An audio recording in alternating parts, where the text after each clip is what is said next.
Hendrick, Schulten,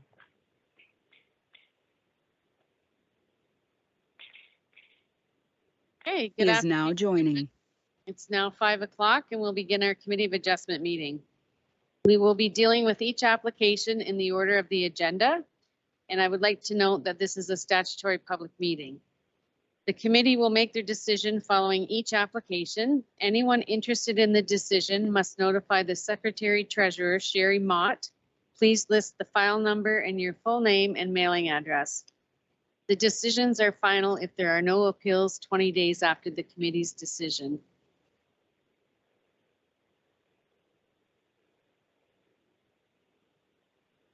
I just, because people used to. Anyone wishing to speak regarding an application will be given an opportunity to do so.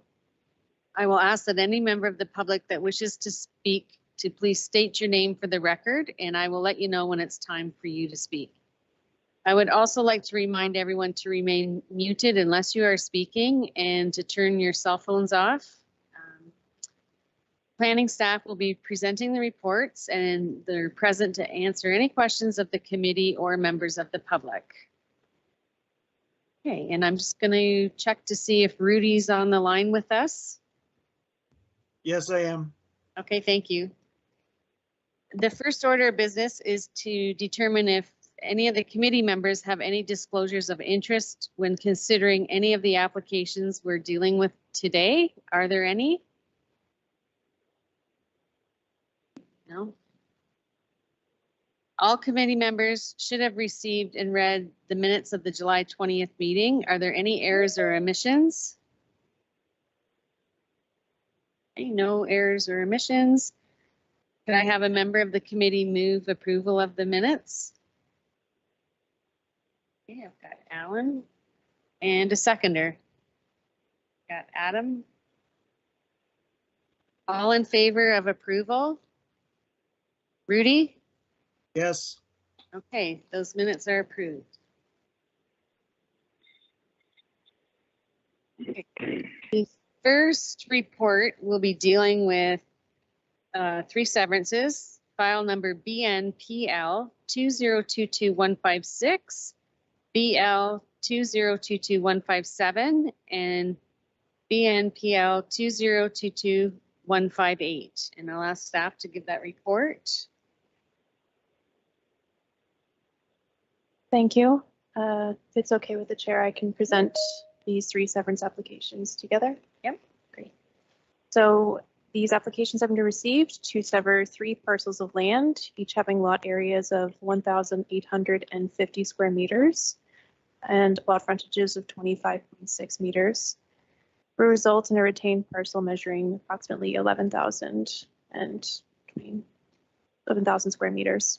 The subject lands are located southeast of the intersection of Talbot Street and St. Ladislaus Street. Please tell me if I'm pronouncing that incorrectly.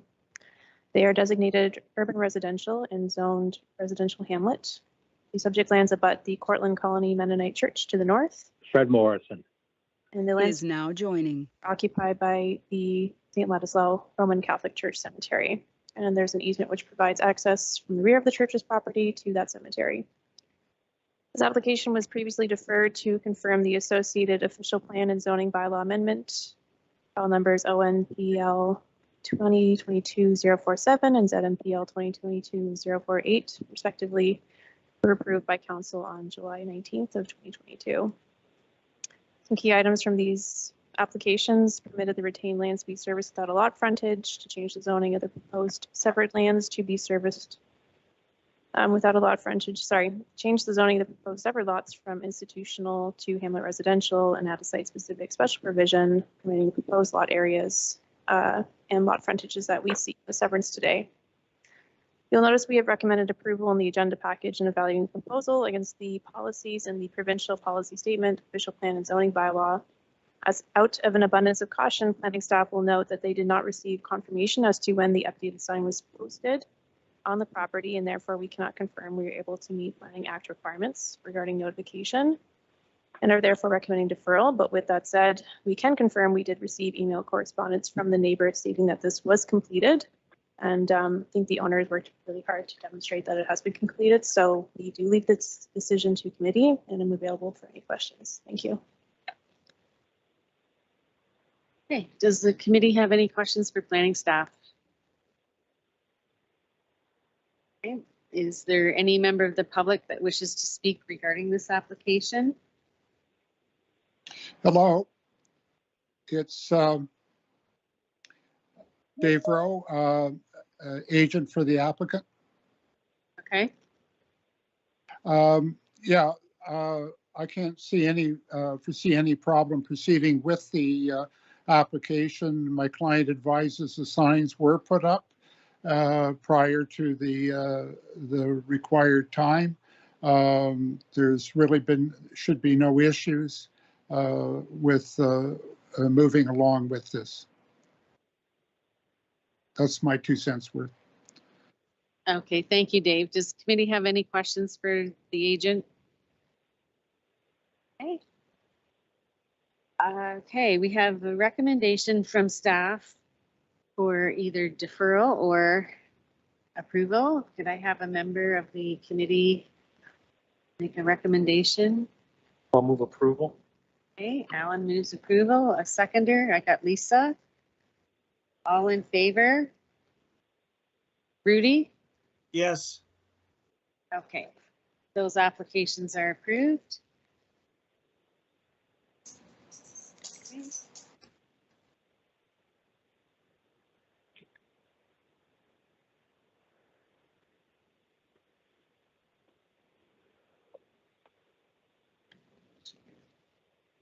Okay. Okay,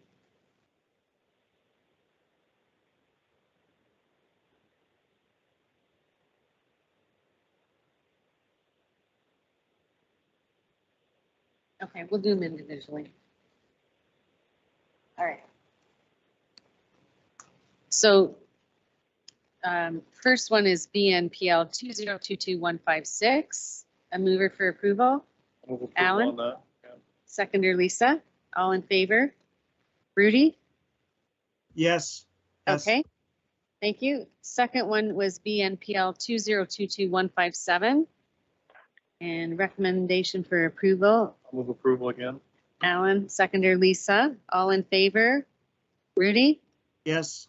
Okay, thank you. And then last one there was BNPL 2022158.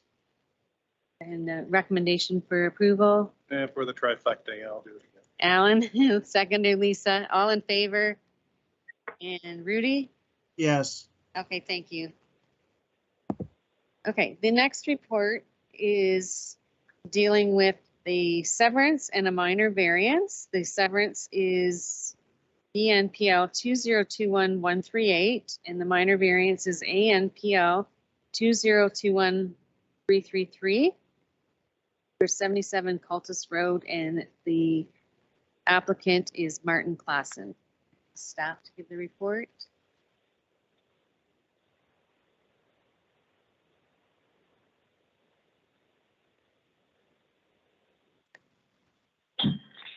Thank you. Hendrick, Sultan, Okay, so an application has been received to sever a parcel is now exiting.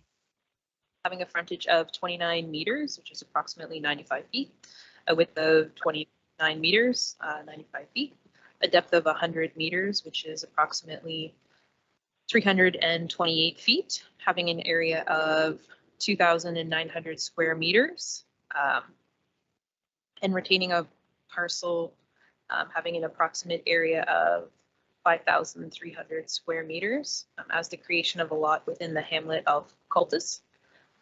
To facilitate the severance application, the applicants were required to submit a minor variance application to recognize deficiencies regarding lot area and the minimum frontage. So the applicants have submitted the application to recognize the relief of 1,100 square meters from the minimum permitted lot area of 4,000 square meters to permit an area of 2,900 square meters, and relief of 1 meter from the minimum lot frontage to permit a frontage of 29 meters where 30 meters is typically required. Planning staff reviewed the applications against the official plan and PPS and zoning bylaw. We're confident that the applications meet the requirement and recommend approval for both the severance and minor variance application. Thank you. Does the committee have any questions for planning staff? Okay, is there any member of the public that wishes to speak regarding this application? Okay. We have a recommendation for approval, and I'm dealing with file BNPL 2021138. Can I have a member of the committee move that recommendation? Okay, I've got Adam and a seconder. Alan, thank you. All in favor of approval? Rudy? Yes. Okay, and the next one is ANPL 2021333. We also have a recommendation for approval. Can I have a member of the committee move that recommendation? Got Lisa and a seconder. Adam, all in favor of approval? And Rudy? Yes. Thank you. That application is approved. The next application is, the next report is dealing with the severance and a minor variance, BNPL 2022177 and ANPL 2022178. And the applicant is Michael Klosler. And the address is 1347 Wyndham Road 10 in Wyndham Center. And I'll ask staff to give that report. Thank you. Through the chair, an application has been received to sever a parcel having approximately a frontage of 90 meters, an area of 5,880 square meters or 1.45 acres, and retain a parcel having an area of 96 acres as the severance of a dwelling made surplus through farm amalgamation. It has been received with a requested minor variance application to recognize deficiencies created through the subject severance application, requiring relief of 113 meters in required minimum distance separation of 288 meters to permit a minimum distance separation of 175 meters. The subject lands are located northeast of the intersection of Nixon Road and Wyndham Road 10. The lands to be severed are occupied by a single detached dwelling as well as a shed, and the lands to be retained consist of cultivated farmland. They are designated and zoned agricultural. The lot to be severed is wholly within the 120-meter buffer or adjacent lands to a potentially significant wetland located to the south, and as a result are within the Long Point Region Conservation Authority's regulatory boundaries. The applicant has identified that there are 3 poultry barns located on the adjacent lot to the northeast, measuring a respective distance of 175 to 247 meters from the single detached dwelling on the lands to be severed.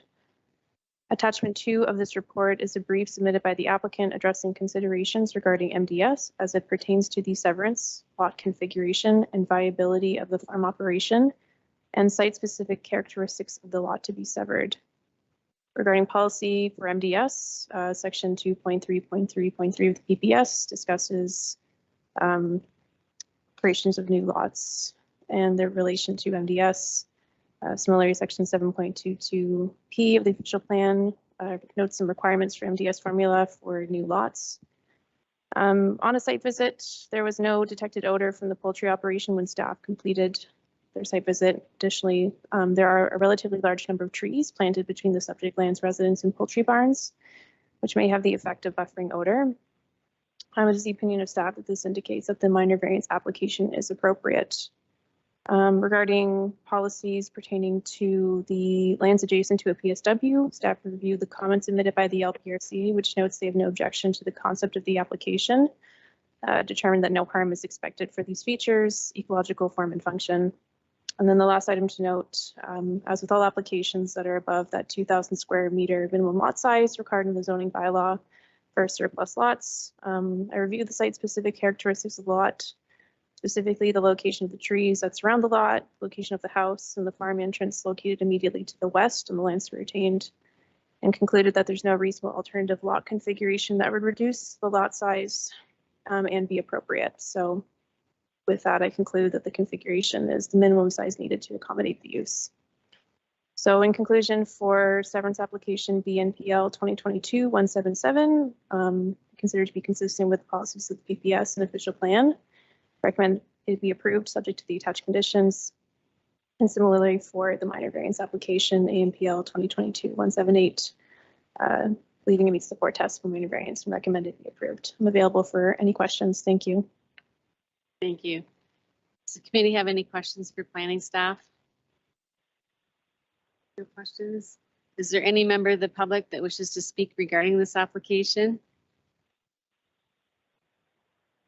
Okay, we'll deal with the severance first. File BNPL 2022-177. Staff have recommended approval. I have a member of the committee move that recommendation. Okay, I have Adam and a seconder, Alan. All in favor of approval? Rudy? Yes. Okay, that application is approved. Okay, and the minor variance ANPL 2022-178. Staff have recommended approval. Could I have a member of the committee move that recommendation? Okay, I got Alan and the seconder. Adam, all in favor of approval? Rudy? Yes. Okay, thank you.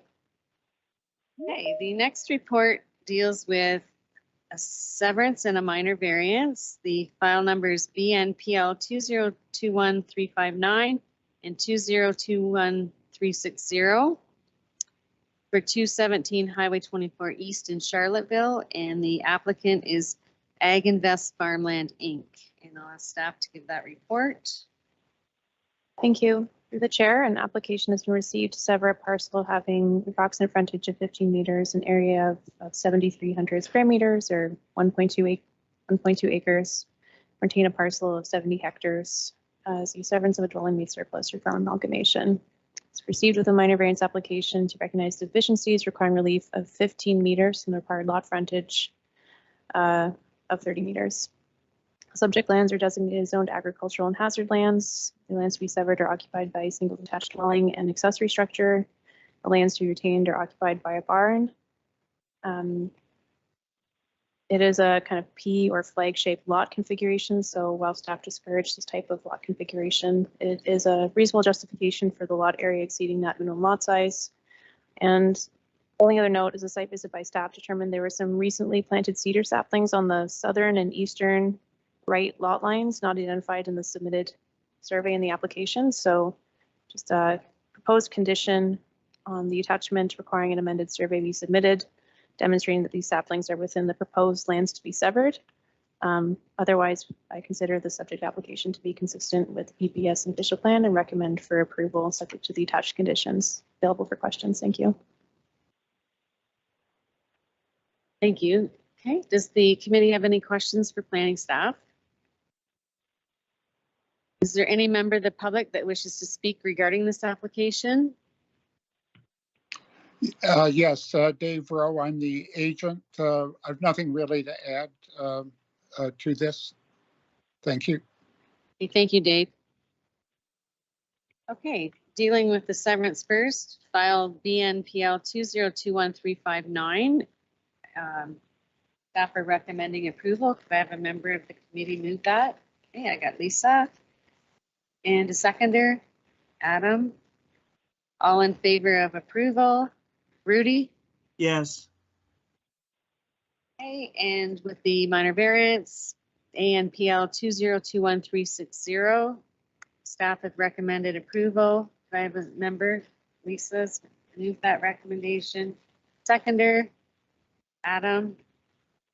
All in favor of approval, and Rudy? Yes. Okay, that's great.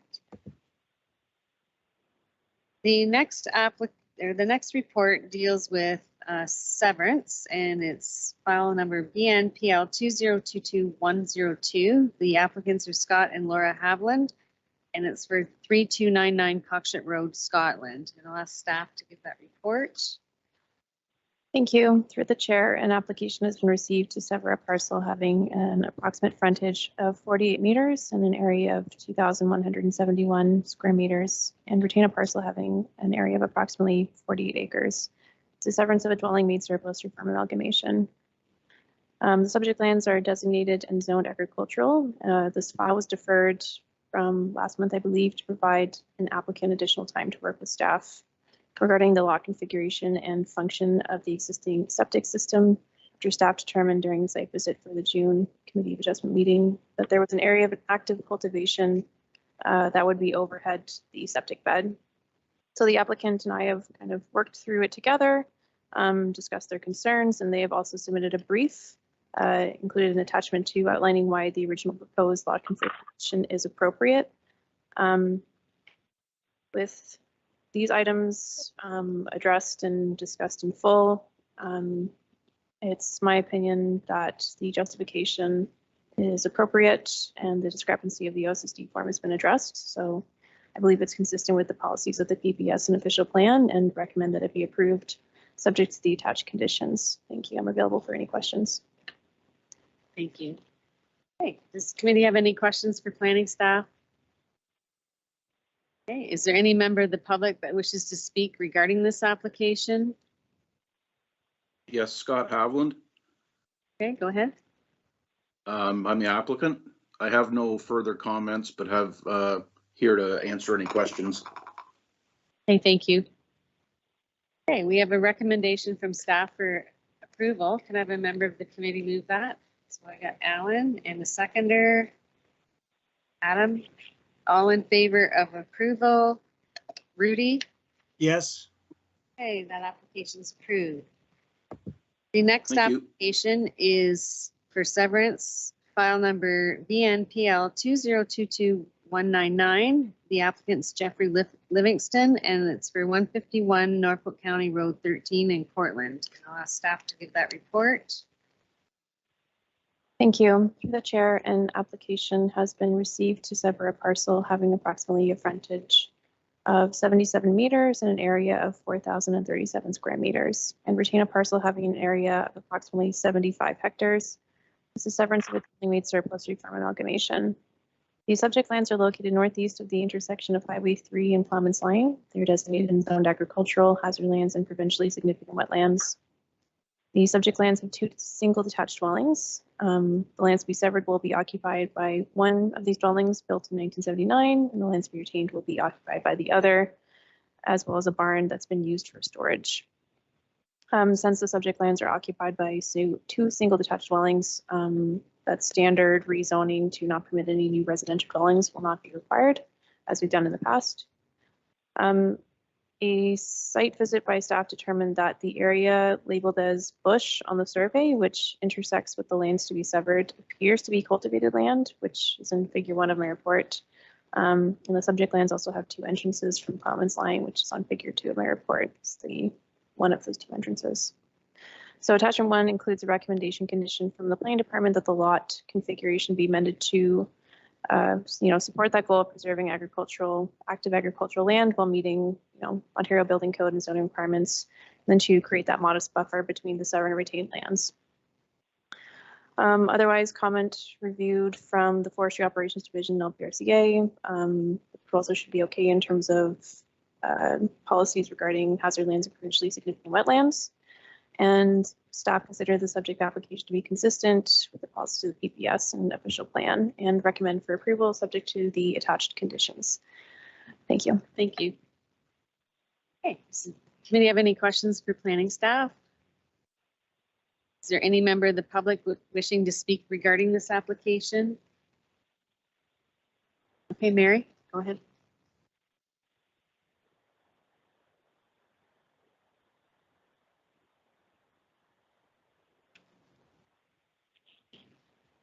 Mary Elder, agent for the applicant.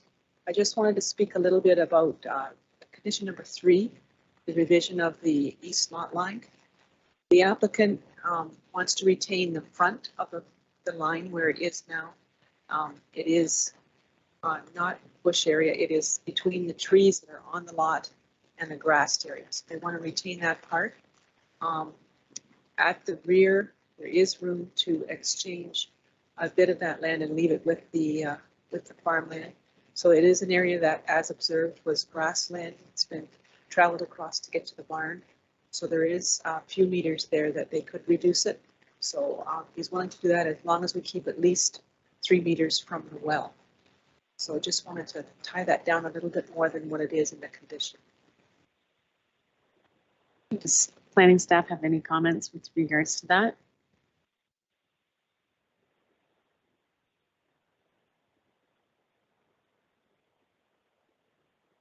Thanks, Mary. So just to gain, I have the survey here. I'm more of a visual person, so I understand that your client is open to reducing or bringing the rear lot line inwards, but they want to maintain the existing eastern lot line where there is like towards the second driveway to the east. Not quite. Go to the road, point that's at the road, keep that. And as you extend back on the east property line as proposed, bring it a little closer to the well.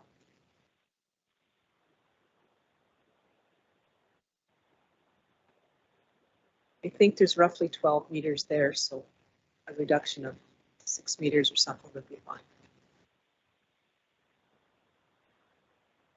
Right. So I think the concern was because when we did the site visit, and maybe I'm misunderstanding, what was labeled as bush appears to be cultivation. And with the second driveway, that if I read the development engineer's condition or comment correctly, will need to be removed as it is. There might be some wiggle room to bring it inwards on that eastern side.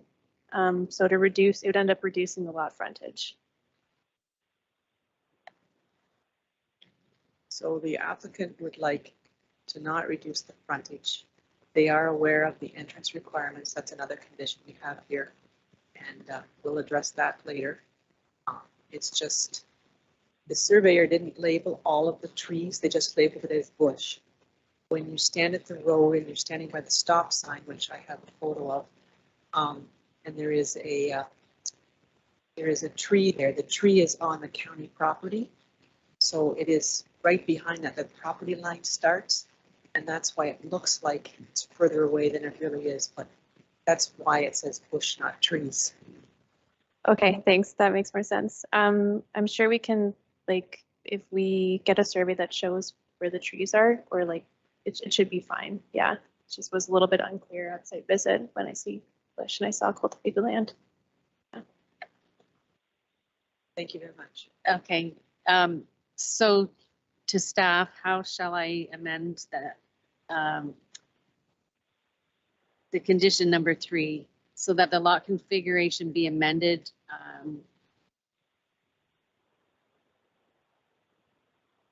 without reducing the frontage. Is that acceptable, or?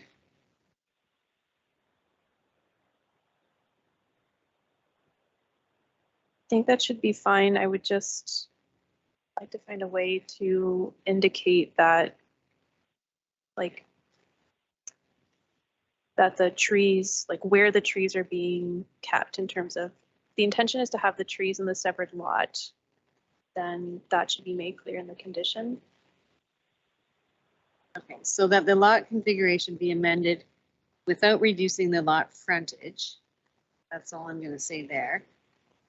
And a survey should be submitted showing the revised lot area and dimensions with rear and side yard measurements for existing buildings and well on the center. And then I can just add that what shall I say about the trees? That the survey be amended to indicate where where each tree is, rather than it be a continuous line of bush, just Okay. understand where they are. Thank you. If that's okay with the agent. Is that okay, Mary? If I could, that's kind of expensive to do. Could we just mark 2 or 3? There's quite a few there.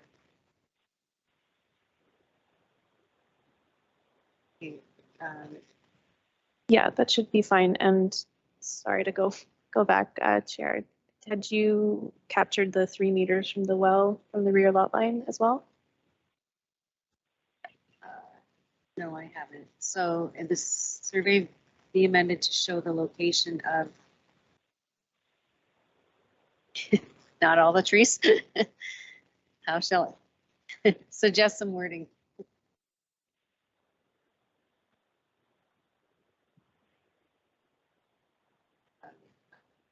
Tree line? That sounds acceptable. Okay.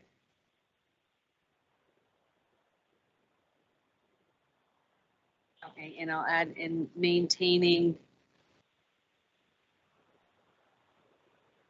3 meter distance from the well. Pardon?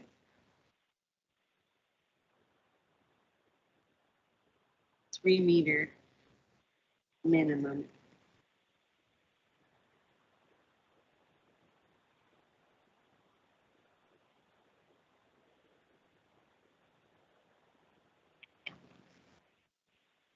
Okay, so I'll just read it back. That the lot configuration be amended without reducing the lot frontage. A survey shall be submitted showing the revised lot area and dimensions with rear and side yard measurements for existing buildings and well on the severed parcel in accordance with setback requirements identified by the Norfolk County zoning bylaw and the Ontario Building Code to the satisfaction of the Community Development Department.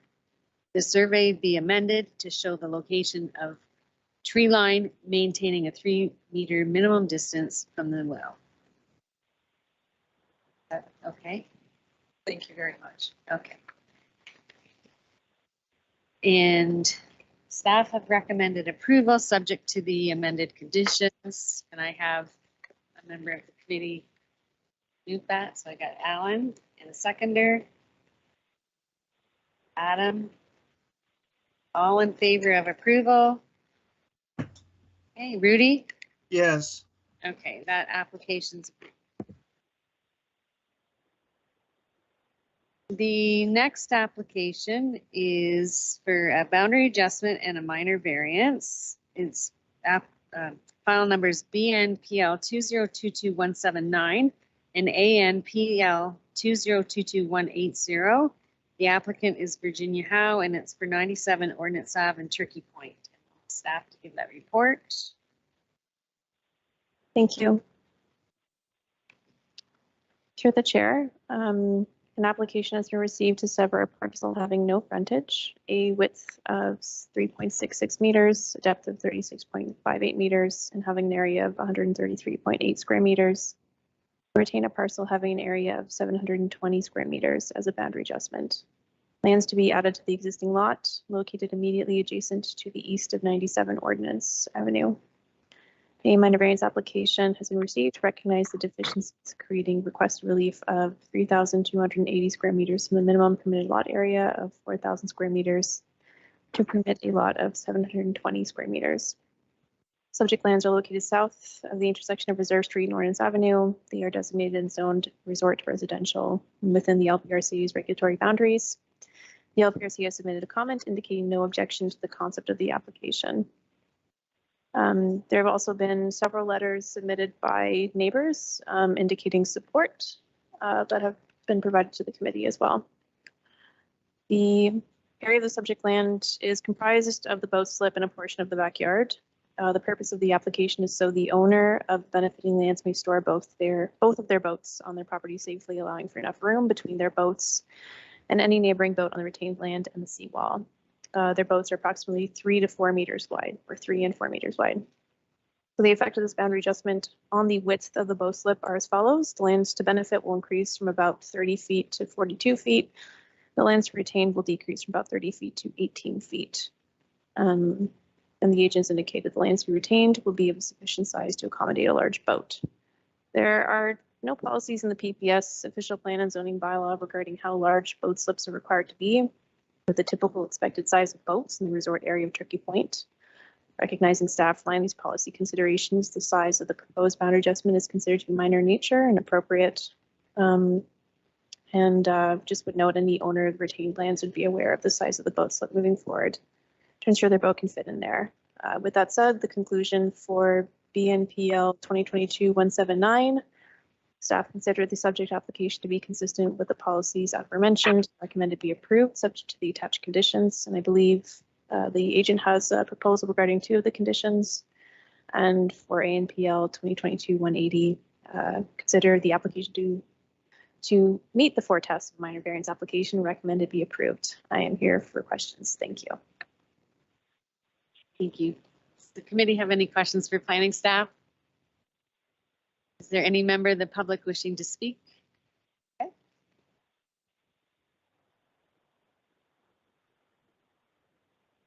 Good afternoon, through the chair, Nathan Colomea, Brimage Law Group. I'm the agent for the applicant and owner, Virginia Howe. Thank you to planning staff for all their hard work on this application. The only issue I have is I asked that the application, both the severance and the minor variance, be approved, but that conditions 3 and 4 be struck from the approval. So the reason for this, number 4, it's sort of a catch-22. It requires that I complete a transfer of the lands and provide evidence to the Secretary Treasurer before I get the certificate of official. But I can't transfer the lands without the certificate of official. So really, it's nonsensical, and it shouldn't form part of the approval. And then number 3 asks for the conveyance of a 1 foot square. So what it asks for a 1 foot square from the retained lands. So sometimes 1 foot square conveyances make sense, but they should be used quite sparingly. And it really doesn't make any sense that it be necessary for this application. So what we're doing is we're taking lands from the retained lands owned by my client, conveying them to the next door property. This condition asks that we take a 1 foot square from the retained lands and convey it to the road. For what purpose? I don't quite follow, because it doesn't achieve the consolidation of the lands, because we're not consolidating the retained lands. So really, it should be struck as well, because it doesn't serve really any purpose and just adds expense to our client for really no purpose. I'd have to answer any questions you have. Thank you. Okay, thank you. Does planning staff, we'll start with condition number 3, the 1 foot square portion. So can you explain the purpose of that? And Through the chair. So the 1 square foot condition, after speaking with Realty Services, and I don't know if we've changed it in our template condition, is we typically make it subject to confirmation from the applicant solicitor, whether it's required or not.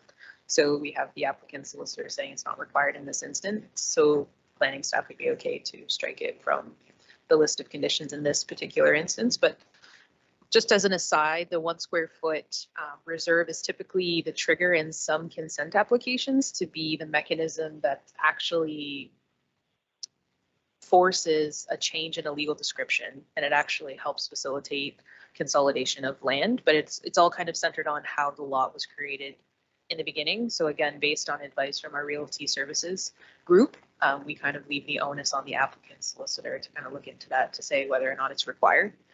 We do have in writing from Mr. Colomea that he will ensure that the lot's consolidated. So I think staff are happy with the outcomes. removing both conditions? Yeah. Okay, thank you. If I may add, there is a further assurance of conditions 6 and 7. So it's a standard condition number 6 that the parcel that we're conveying become part of the neighboring property. So we're already covered there. And then further, and I or whoever else is acting on the transfer have to provide an undertaking that, you know, the appropriate transferees will be in the transfer. So we're all covered there. Thank you. Okay, thank you. Does the committee have any further questions? What about condition number 2? That struck them too? Number 2? No. Through the chair, it's 3 and 4 I'm asking to be struck. Right, yeah. No. Okay. Okay, so just going to make a note that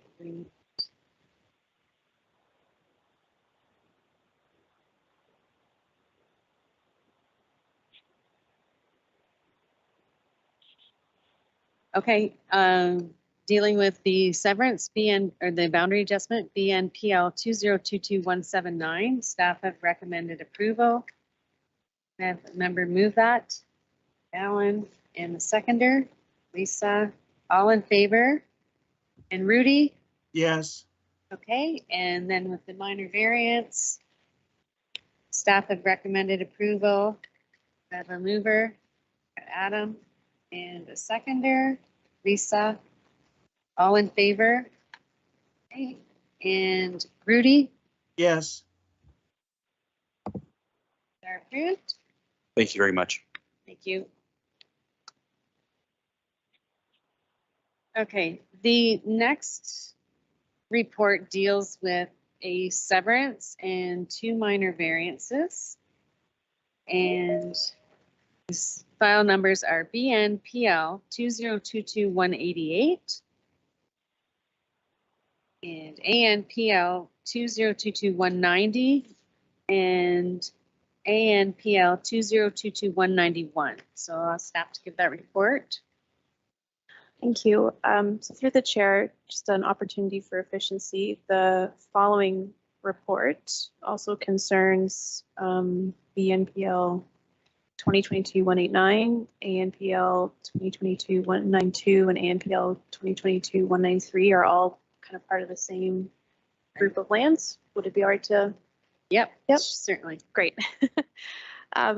So regarding the first severance, BNPL 2022-188, an application is received to sever a parcel having approximately a frontage of 7.51 meters, having an area of 324 square meters, and retain a parcel having an area of 329 square meters.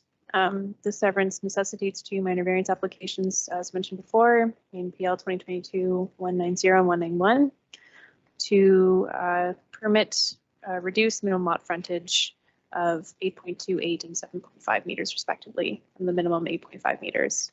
Similarly, the second severance application, BNPL 2022-189, has been received to sever a parcel having approximately a frontage of 7.51 meters and having an area of 324.5 square meters, and retain a parcel having an area of 329.7 square meters.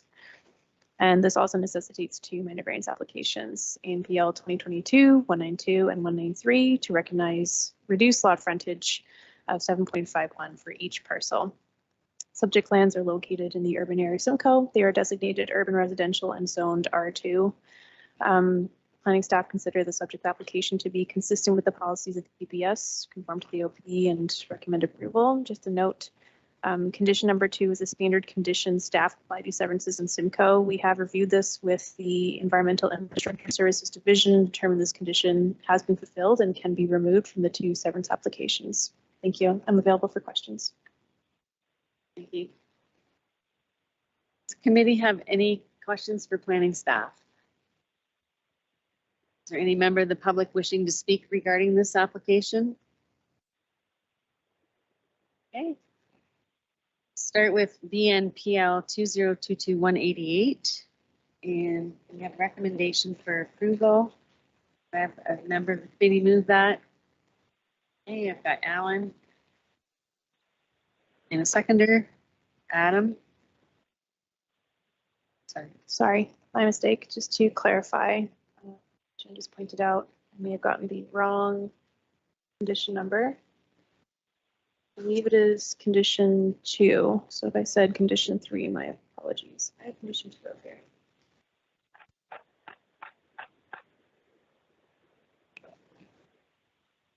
Maybe I'm looking at the wrong report.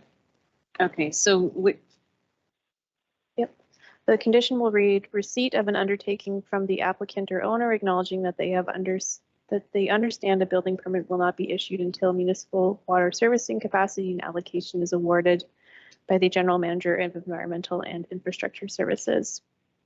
Sorry, my version might say number 2, but I believe what's printed is number 3. number 3. Sorry, apologies. So that condition's removed? Okay.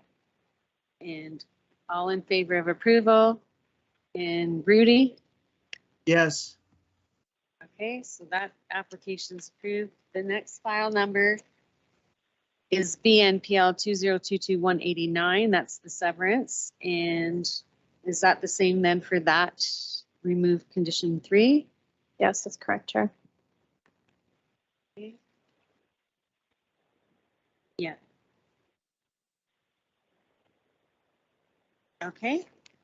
Can I have a member of the committee move approval? I've got Lisa, seconder, Alan, all in favor, and Rudy? yes, Okay. Next one is ANPL 2022-190. Staff have recommended approval. I need a mover. Got Adam, a seconder, Lisa. All in favor, and Rudy. Yes. Okay, next one is ANPL 2022-191. Staff have recommended approval. Need a mover. I've got Adam, seconder, Alan. All in favor, and Rudy. Yes. Okay, next one is ANPL 2022-192. Staff have recommended approval. A mover. I've got Adam and a seconder, Lisa. All in favor, and Rudy. Yes. Okay. And ANPL 2022-193. Staff have recommended approval. A mover. We got Adam, seconder, Lisa. All in favor, and Rudy. Yes. Okay. Now, the next item on the agenda, staff will speak to. Yes, so through the chair, the next three applications on the agenda or for item 5.9 have been formally withdrawn. Okay. The next report is for a minor variance, and it's file number ANPL 2022-148. It's for 122 Alice Street, and the owners or applicants are Ronald Michael and Beatrice Shirley Rizan. I'll ask staff to give the report. Thank you. Through the chair, an application has been received to recognize deficiencies created through severance application BNPL 2021-277, requiring relief of 0.38 meters from the required interior side yard setback, 0.95 meters from the required lot frontage, and 189 square meters from the minimum permitted lot area of 261 square meters. The subject lands are located north of the intersection of Washington Avenue and Nickel Street in Waterford. The related severance application aforementioned has been approved previously at committee, subject to this application being approved. We've evaluated the proposal against the 4 tests and recommend it be approved, subject to the attached conditions. Just a note on that condition. So staff received a comment from the building department, which added a condition regarding spatial separation calculations. I did review the previous severance application conditions with the staff member to determine if what is being proposed as a condition has been addressed by the previous severance, and they determined it had not. So if I understand their instruction correctly, the previous condition from the severance application was from the perspective of the abutting lands at 43 Washington, and this condition relates to 122 Alice Street. So that's why the condition is proposed to remain with this application. With that said, I'm recommending for approval and I'm available for any questions. Thank you. Okay. Any questions for planning staff? Is there any member of the public wishing to speak regarding this application? Okay. Staff have recommended approval. I have a member of the committee move that. I've got Alan in a seconder. Peter Kirsten. Is now joining. All in favor of approval? And Rudy? Yes. Okay, that application. Okay, the next report is for a minor variance, and it's for Tim and Monica Scott, 13 Pitfall Road, and I'll ask staff to give that report. Thank you. It's here. An application has been received to construct a boathouse requiring relief of 2.7 meters from the maximum height of a boathouse, 74 square meters from the maximum total usable of 56 square meters for a boathouse, 76.63 square meters from the maximum total usable floor area for an accessory structure, and 12.7 to 73% relief for the maximum permitted lot coverage of 10% for accessory structures for a total lot coverage of 22.73%. The subject lands are located northeast of the intersection of Erie Boulevard and Pearl Road. They're designated as zone resort residential and are within the LPRC's regulatory boundaries. Peter Kirsten. Is now exiting. A comment submitted by the LPRCA indicates they have no objection to the concept of this proposal. Subject lands are occupied by a vacation home with a deck and 3 detached sheds. Site visit by staff determined that a newly built overhang on the shed located closest to the channel increased the original proposed lot coverage from 14.5% to the current lot coverage noted in the application. Just a note that the maps aren't fully updated to reflect this overhang, but the public notice summary has been changed to reflect that change. Unlike other channel cottages in Long Point, the channel is not a recognized waterway and constitutes part of the lot. Initially, given the unique nature of this channel being part of the lot, staff indicated some concern to the owner that it could impact navigability of boats in the future. However, the owner has explained and demonstrated on site and through pictures that this should not be a concern. But my main concern with the proposal is whether the height, lot coverage, and size of the boathouse meets the 4 test of a minor variance when considering the policies of the official plan, Lakeshore Special Policy, Secondary Plan, Community Design Guidelines, and Zoning Bylaw.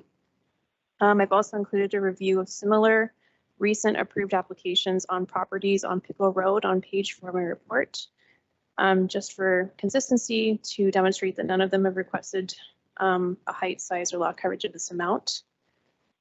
With that said, staff of the opinion that the subject application does not meet the 4 tests of a minor variance and do not recommend approval. Thank you, and I'm available for questions. Thank you. Does the committee have any questions for planning staff? Alan? Yeah, so the only holdback is the height? Is that what you're saying in your opinion?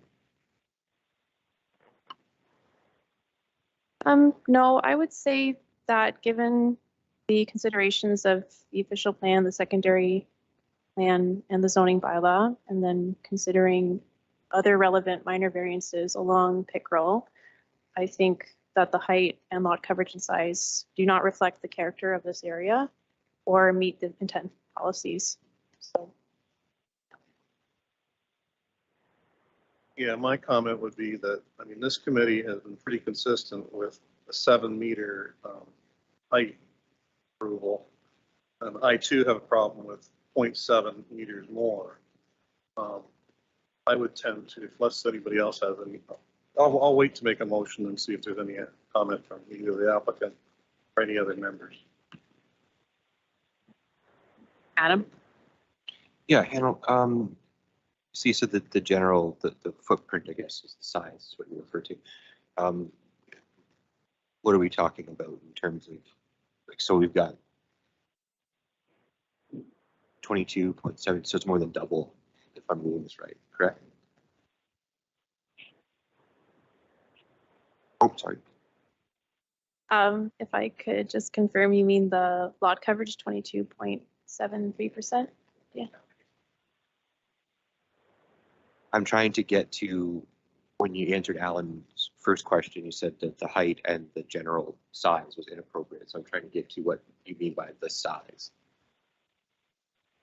Yep, so the items of requested relief include like the usable floor area of the boathouse itself. So it exceeds what's required in the zoning bylaw for boathouses as well as for accessory structures altogether. So cumulatively, all of the accessory structures exceed what's required. Plus the boathouse itself is in my mind too large, and then the lot coverage. So those 3 items are all items of relief. Okay, so I guess where I'm going with it is, so where I think I see where Alan's going with the height, and I'm trying to go on the same way with the size. Like before we make a motion, how do we get this so if they meet us where we are, we can say okay without saying no outright? Is kind of where I'm going with this. I'd like to hear if there's an applicant on the line.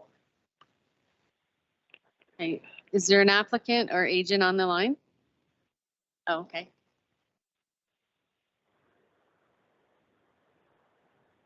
I'm just going to ask you to, you'll have to turn on your mic, but also state your name for the record. My name is Tim Scott. Okay, thank you. I'm here for any questions. So our open committee approves this, and there could be some minor adjustments could be made if required at the rest of this, which workable. But there's some background to this, if you don't mind, if I can use some background to this. This property, my wife and I purchased just over a year ago, April. The new shed that was in the one photo, there was the exact same shed in place, was dilapidated and actually falling down with the overhang. It was actually dangerous. We have a grandchild. And so I started a process of removing that during this process. And this unfortunately was getting dragged out, in my opinion. And I was just trying to get things done, because my wife and I, when we sold our property, where this is a year-round home now, it is a 4-season, it's not a summer cottage. We went from just over 4,000 square feet down to 640. So we have numerous items and family belongings scattered throughout family and these other 2 sheds on property. And we had a large storage portable shed in the front yard to deal with the copious amount of furniture and belongings. So this is why we decided to apply for the boathouse for storage. All these accessory buildings, including the one you see in the photo, the one with the door open, and there's another one closer to the next to the cottage itself.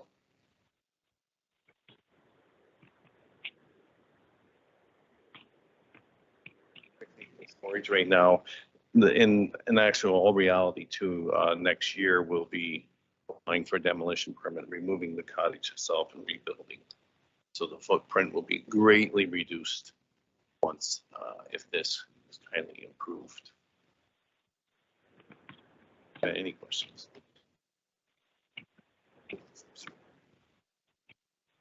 So I just like you to comment on the height of the boathouse, 0.7 meters over what we typically approve.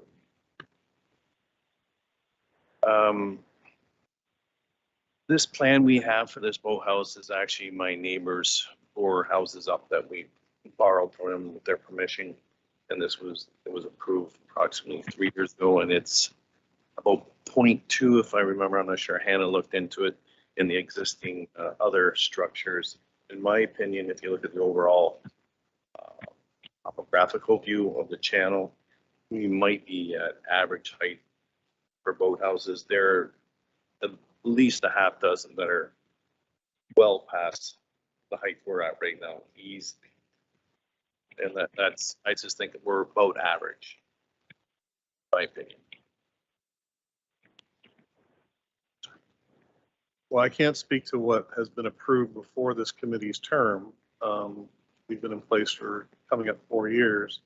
Our consistent approval has been for 7 meters, which is already 2 meters above the bylaw, which we're still waiting for it adjusted, but that's another story.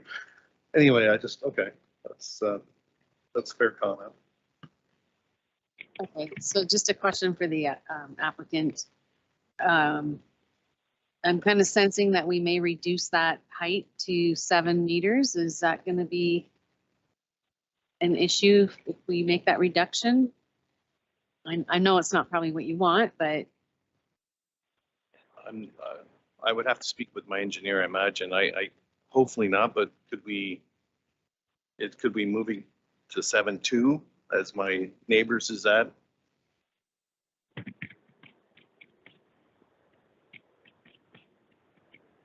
are you okay with the deferral?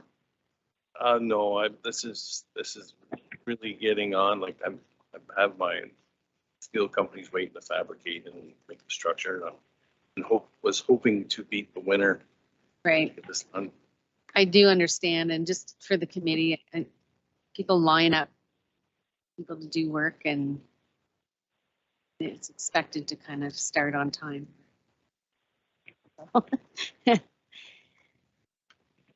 Anyway, If it has to go to 7, it has to.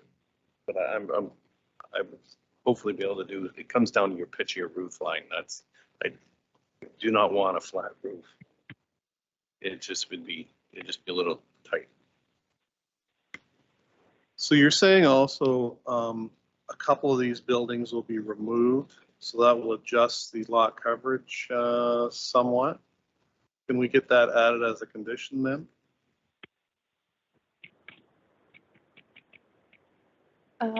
Yep, we could clarify which buildings are being removed, or perhaps what lot coverage is being aimed for to add some clarification in the condition.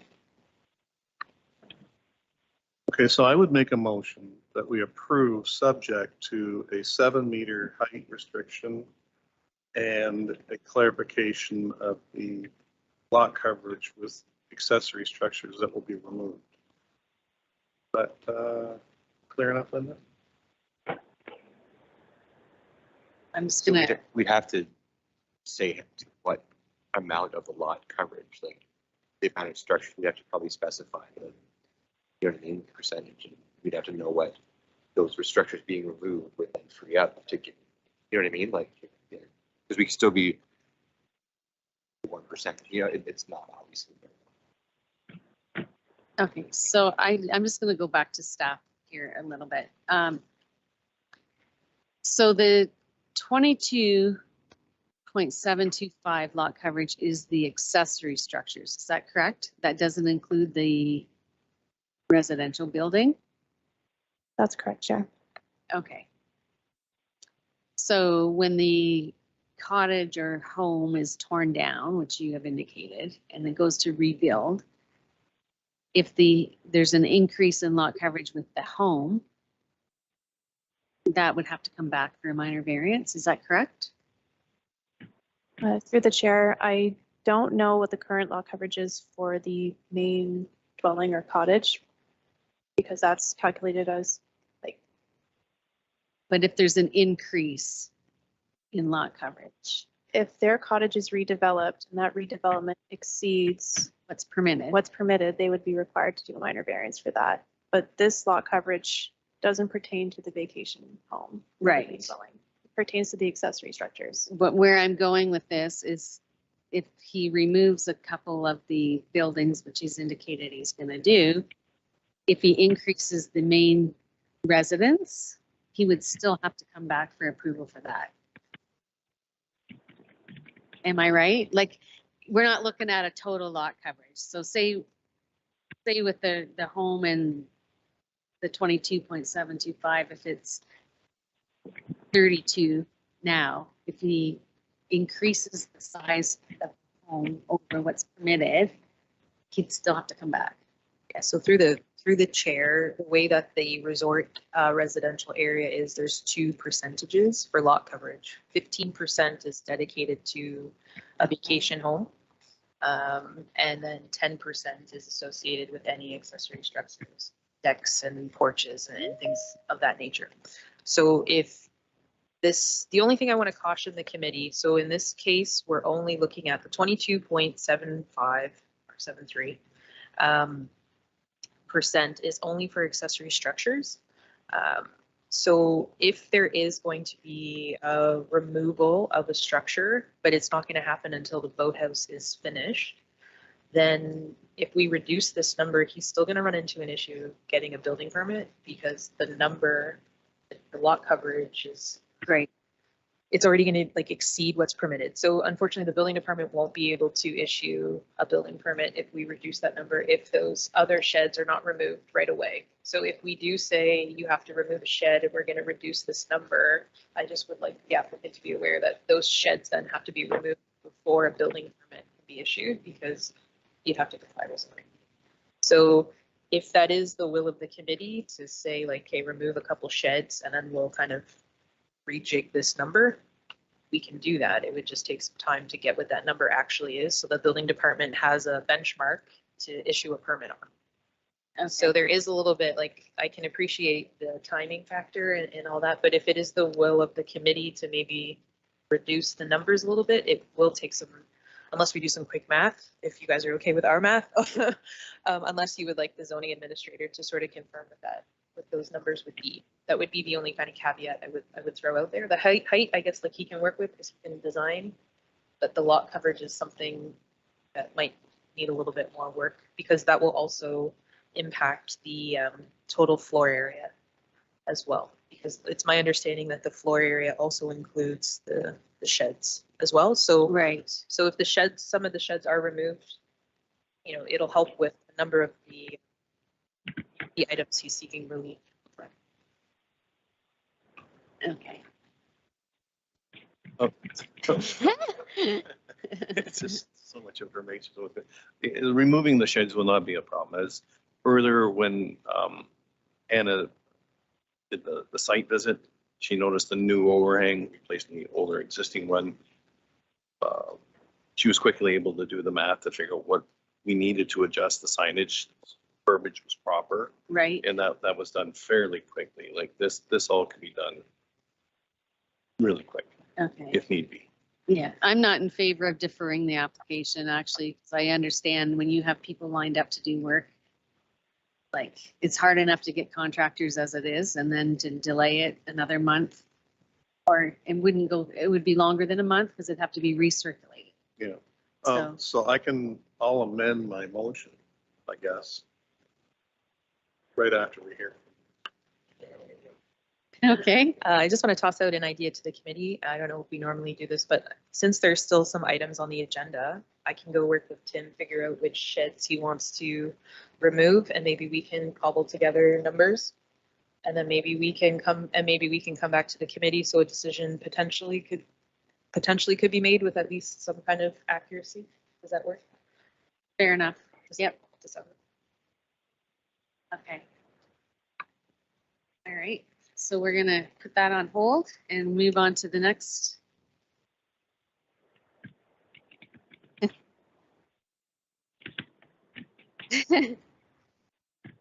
Okay, so yes, come back to that one. Okay, so the next application is for a minor variance, and it's file number ANPL 2022168. Paul Andrew and Pauline Ruth Helgawoni. I said that right, at 14 Golden Meadow Drive. And I will ask staff to get that report. Hi, thank you. Through the chair, an application has been received to reconstruct a balcony requiring relief from the Norfolk County zoning bylaw to permit construction in the hazard land zone. The subject lands are located west of the intersection of Forest Wood and Golden Meadow Drive in the urban area of Port Dover. They are occupied by a single detached dwelling with an existing balcony. The single detached dwelling occupies lands within both the urban residential and hazard land designation and the R1A and hazard land zone. So that existing balcony is wholly within the hazard land area, and as such is within the LPRC's regulatory boundaries. They've submitted a comment noting that they have no objection to the concept of this application. In reviewing the proposal against official plan and zoning bylaw policies concerning redevelopment of existing uses in hazard lands, it's the opinion of staff that the balcony does not constitute a major expansion, represents a minor addition to the existing development, and meets the 4 tests and recommend for approval. Thank you. I'm available for questions. Okay. Does the committee have any questions for planning staff? Is there any member of the public wishing to speak regarding this application? Okay, we have a recommendation for approval. Can I have a mover for that? Got Adam and a seconder. Alan. All in favor of approval, and Rudy? Yes. Okay, that application's approved. The next application is for a minor variance. Applicant is Jesse Gilchrist, and it's for 958 St. John's Road West, and it's ANPL 2022172. And I'll ask staff to give that report.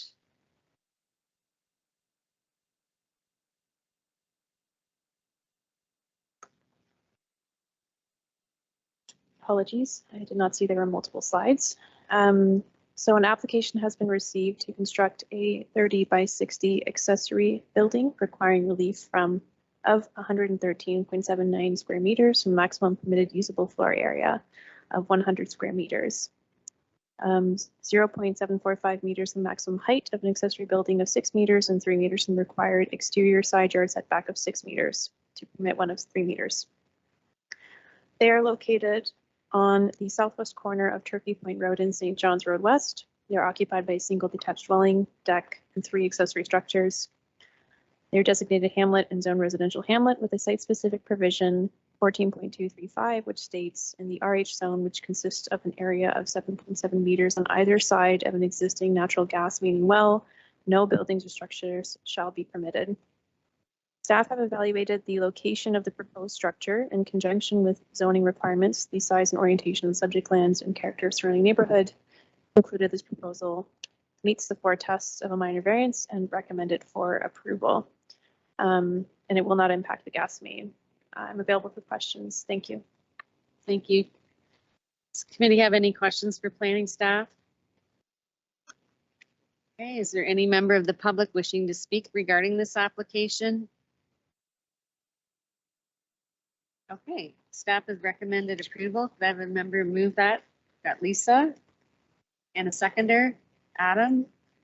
All in favor of approval, and Rudy? Yes. Okay, that application is approved. The next application is for a minor variance. It's file number ANPL 2022183. It's for 5 Ferris Street in Turkey Point, and the applicants are, the report says different than the decision. It says Brad Deming, but the report says Rosemary and David Frederick Trevalli. Okay. Okay. I'll staff to give that report. Thank you. An application has been received to reconstruct an existing dwelling, requiring relief of 16.2% from the maximum permitted lot coverage for vacation dwellings, 8.6% from the maximum permitted lot coverage for accessory structures, 5.52 meters from the minimum required front yard setback of 6 meters, 0.55 meters from the required rear yard setback of 1.2 meters, and 0.22 from the maximum permitted height of 7 meters for accessory structures, or the main cottage, sorry. The subject lands are located on the west of the intersection of Ferris Street and Ordnance Avenue. East of the subject lands is an unopened roadway previously known as Water Street. The subject lands are occupied by a vacation dwelling and 2 sheds. They are designated and zoned resort residential and are regulated by the LPRCA because they're adjacent to a PSW. Comments submitted by the LPRC indicates there is no anticipated hazard created by this proposal. This lot was previously the subject of a minor variance application, ANPL 2017-223, which was approved to provide relief from the front yard setback, height, lot coverage, exterior side yard, and projection of a deck into the front yard. So in the application, the owner or agent has indicated that the reason for a further reduced front yard setback is because the abutting residence, through its associated minor variance application, ANPL 2018-153, has a front yard setback. In this case, it has a setback of 0.5 meters, which has obstructed the view of the subject lands to the lake. And then the justification for the height of the accessory structures is to assist with mitigating flooding from Lake Erie. The agent has indicated that parking can be facilitated on what is currently an unopened roadway, the Water Street area mentioned, which provides access to lots located to the rear of the subject lands. During a site visit with staff, the owner confirmed that they also park in front of the current cottage, which staff have identified as like county-owned lands. While accessing the side of the lot would comply with entrance requirements, when understanding that an unopened street meets the definition of a street, staff are of the opinion that there is insufficient space on the exterior side and front yard of the lot to fit parking, and therefore meet parking provisions of the zoning bylaw. And I've included some pictures in the slideshow, which kind of also show there's a relatively large slope to the west of the home, and that parking is not currently happening on the lot. It's on the side of Water Street outside of the lot's boundaries. My report reviews this proposal in full detail against the policies of the official plan, the Lakeshore Special Policy Area Community Guidelines, Design Guidelines, and Zoning Bylaw. And I can speak to them in detail if staff would like. But essentially, it's not clear whether a lot configuration can facilitate parking on site for occupants. The current rear yard setback may not provide ample space for access and maintenance as stipulated in the design guidelines. And the incremental increases to the vacation home and accessory structures will change the overall character of the resort area. And in particularly this instance, the character of Fair Street particularly. With that said, it's my opinion that the application does not meet the 4 tests or minor variance and do not recommend that it be approved. Thank you. I'm here for questions. Okay, does the committee have any questions for staff? So it had a previous minor variance application in 2017. Height was part of the relief then. We know the difference, what the height went from and to 7 meters, I guess. Yes, so from my notes, height was 1.5 meters from the maximum permitted, and what is proposed today is maybe a typo. It's 7.22 meters, which would suggest it's decreasing, so I need to review my notes. So in 2017, and what was the height that was approved at that point, that time? So my notes say the height was 1.5 meters, which would suggest that there's a decrease. So I would want to just double check to see if my notes are incorrect. So that doesn't make sense. I'll let the applicant speak to it. Okay, I'm not clear on the answer. okay. Brad, do you want to come up to the podium? And you'll have to turn the mic on to speak.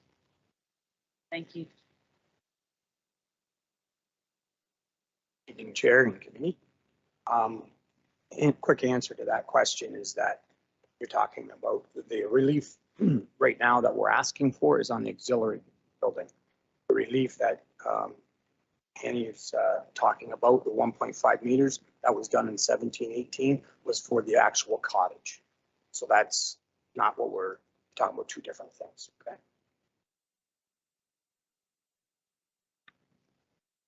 So the building you're rebuilding at this point is not the actual main structure.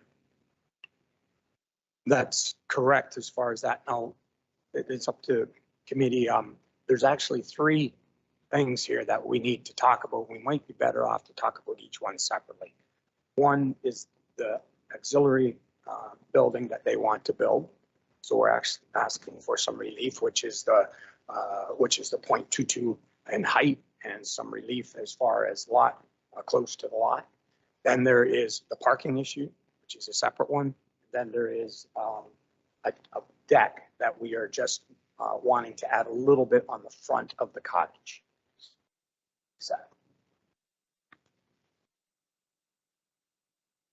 We go back to the photo that showed the buildings and I guess the sign, the advisory sign, that was that one there, yes.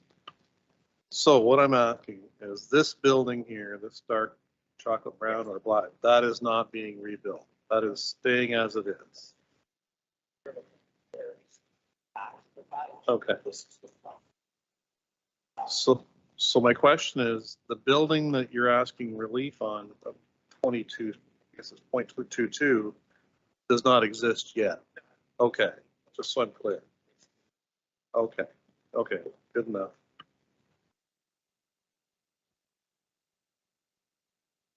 Okay, so just to clarify too, so with staff,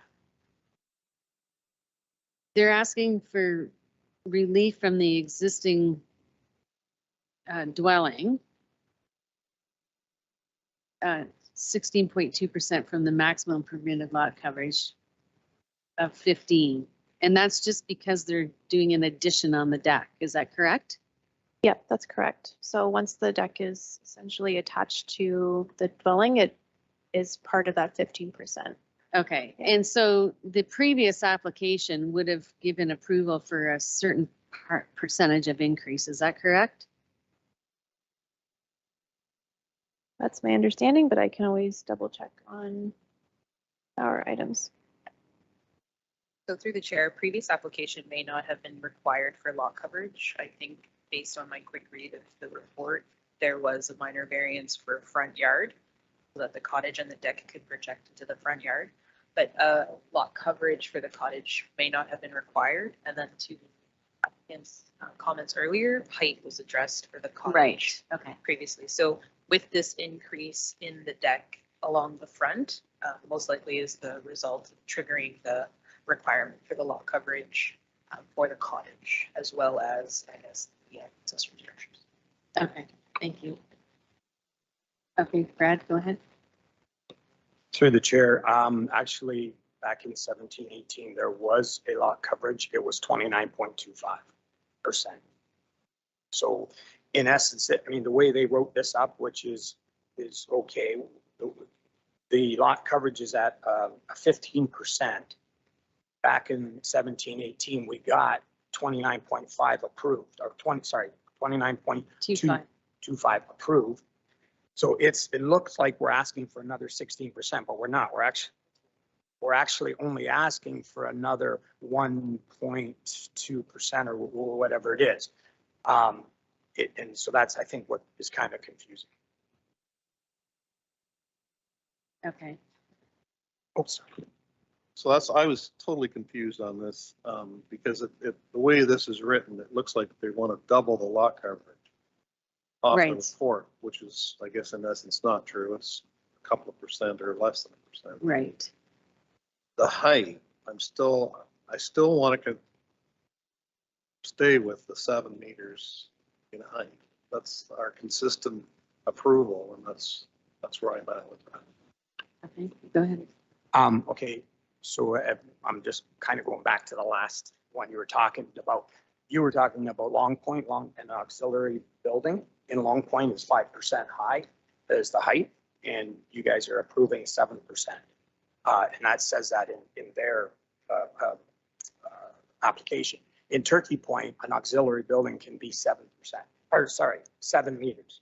So all we're asking for is 0.22% or meters higher than the actual what's given to everyone. The actual, sorry, didn't mean to interrupt you, Brad, but the Long Point one, boathouses are 5. Accessory structures are still 7. So there's a bit of history there with the committee and the request for 7 meters, but they're kind of considered separately, boathouses from accessory structures. Yes, and I forgot to say about the boathouse, but the 7 meters is, I mean, there's tons of cottages down there that just been approved. Accessory buildings that are way over 7 meters. And again, we're just Okay. asking for 0.22. So my question, I guess, to the applicant or owner is if we were to reduce it to 7 meters, is that going to cause a lot of grief for you or? It is on the design of the accessory building itself, because they have storage up top, and then the roof would have to be lowered, and the design, it wouldn't work. Yeah, 0.22. Yeah.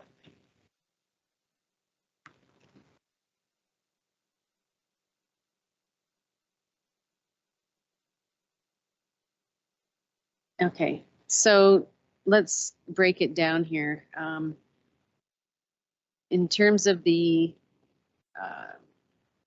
lot coverage for the cottage or the vacation dwelling, for the purpose of the addition of the deck, does the committee have any recommendations on that part of it?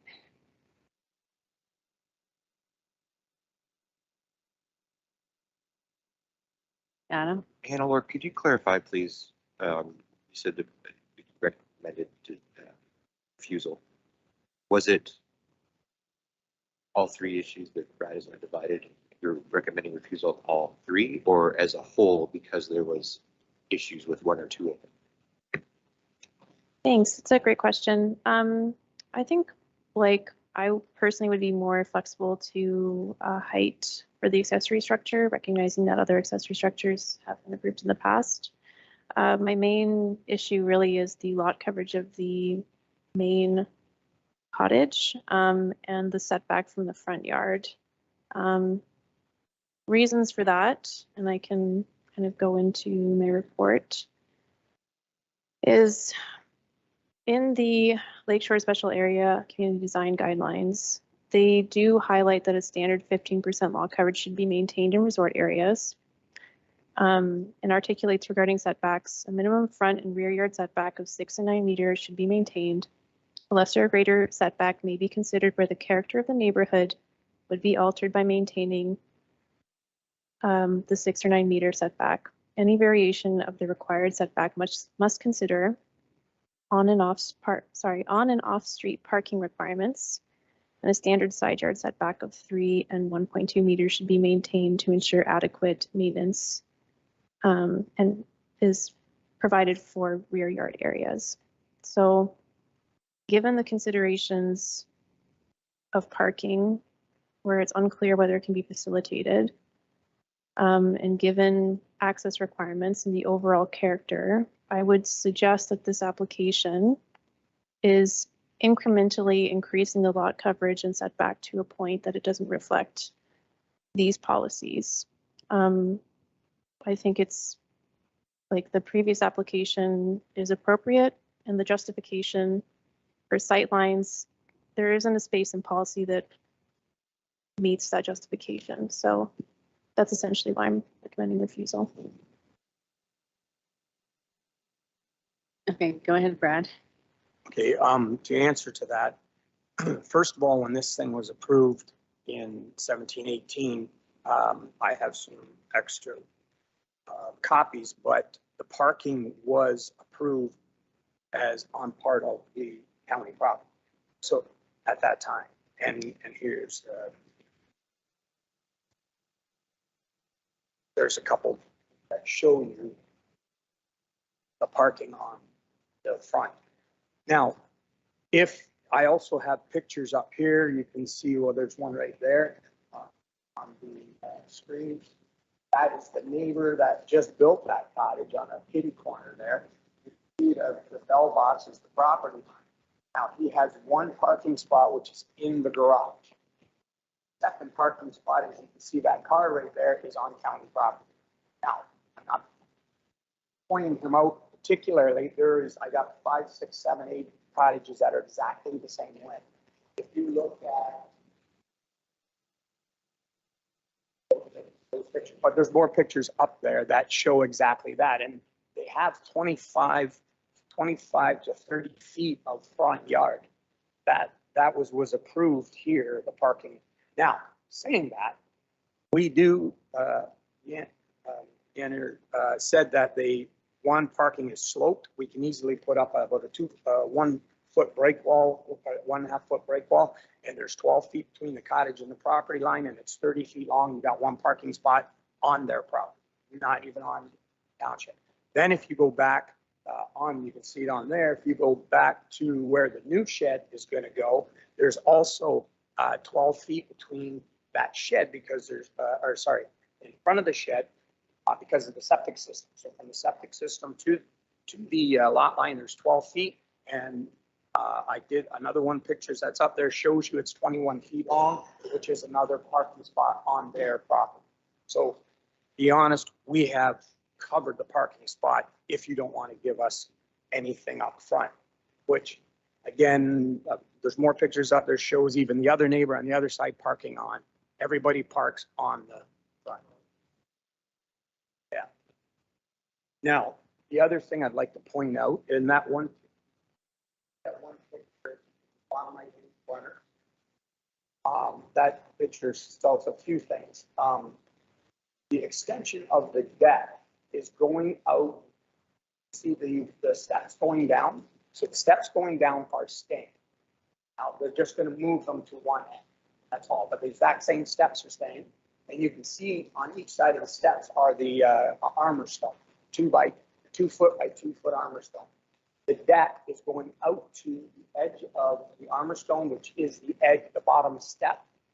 And they're putting a railing around there, so they're getting rid of the rock. So basically the grass that you see is still going to be the exact same grass that's there when they're done. The other thing is the view. Now that's kind of where it blocks now. It doesn't look that big of a deal, but if you extend that out and when you're sitting out there, you can see quite a bit more of that light. Okay, Adam has a question. Go ahead, Adam. Thoughts on the parking plan that's been submitted? Yeah. Not plan, but the document you've just seen. Thank you. Yeah, parking dimensions were indicated on the survey submitted.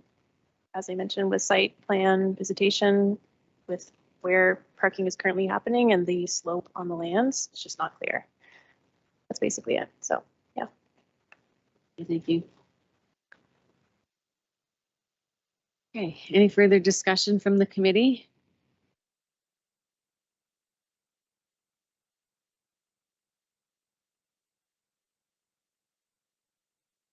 Well, we know, you know, the view is never guaranteed. So, I mean, that's really, you know, as this committee has found in the past, you don't get to guarantee your view. Anyhow, I would move for approval with the conditions that the parking and lot coverage that stating about the removing of the armor stone and not exceeding that footprint put in place somehow. That and I'm going to hold to that 7 meters. So. Okay. I'll just ask staff if there's a particular way I can word that. I guess it, well, there's just because of the setbacks and all that would have to be maintained. So what he's saying, I think it would, how it's currently worded would protect that. Yeah, the drawings that we have, the engineered survey shows it's 42 inches, which is exactly the step. So that's where we're coming out to, is exactly that step. Okay. I also forgot to mention that I do have 2, 4, 5 signatures from neighbors that have no problem with any of these, if anybody wants to see that. Okay. And I just might want to mention too, planning staff said or went back on they'd be less or more likely to approve the height. They don't mind the height so much because they do have other buildings in that area that is that height or definitely more, the 7.22 meters.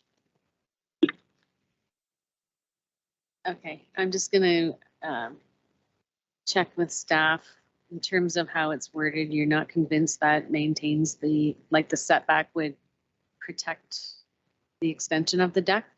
So through the chair, just as a point of clarification, if we approve a minor variance for relief of the front yard down to 0.48, that stays with the property forever. So even if, let's say, 10 years, the property is sold, somebody could tear down the existing cottage and build full width of the front yard at 0.48. So I just want to be clear, like in this instance, we're considering the projection of a deck and the applicant has stated, you know, there's armor stone and, you know, there's barriers. So it might make sense in this context. So without some further clarification that, you know, somebody could potentially come in and build right up to that 0.48 width of it for a brand new cottage. So there might make some sense. It's just, it's hard with minor variances to add conditions like this.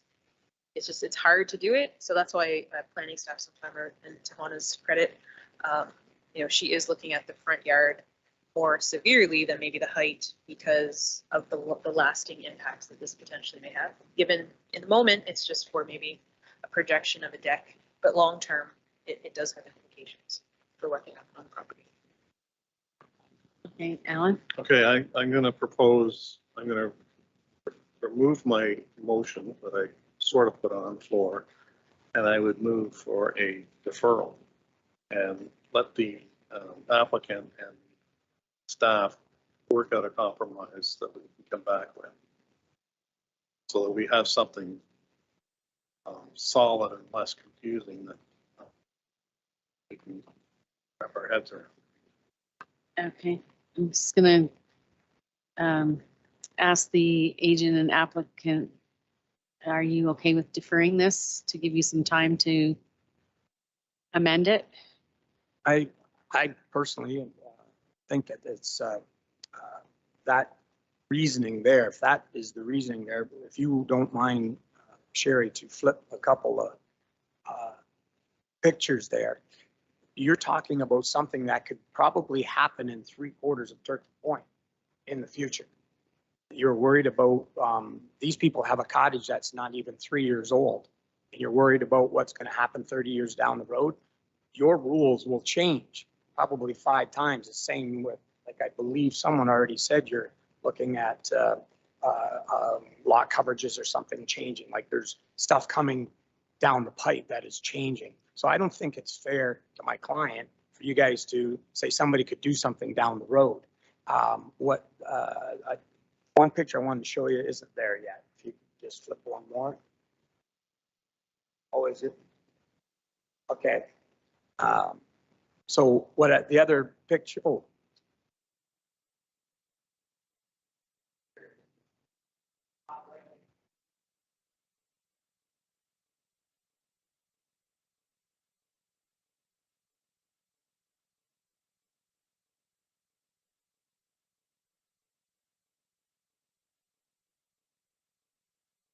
I apologize. I was just showing, you can see the red stake.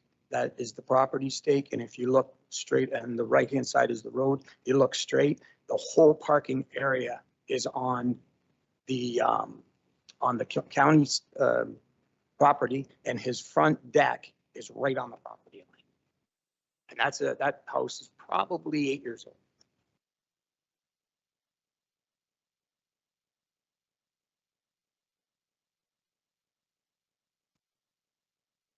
Through the chair, I guess my concern that there's not just one issue here. There's the deck, there's the height, there's square footage, the parking, and this is on top of something that's already happened.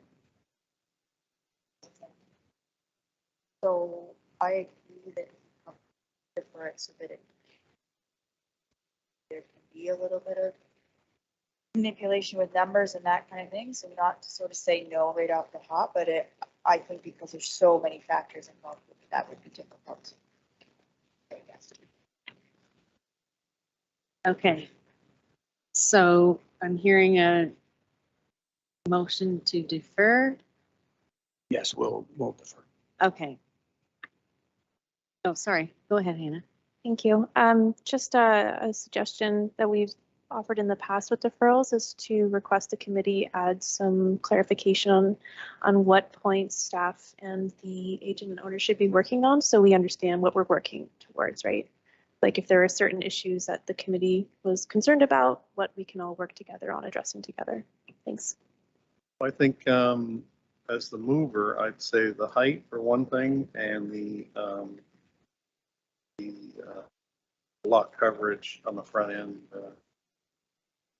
are 2 points. The parking, I mean, down in the resort areas, the parking is the parking. It's nuts at best, and you just kind of accept it. So I mean, the parking is not a big issue for me. Okay, just writing here. Chair, can Yep. I would say, Hannah, I mean, I understand you want clarification. That makes sense. So for me, the clarification would be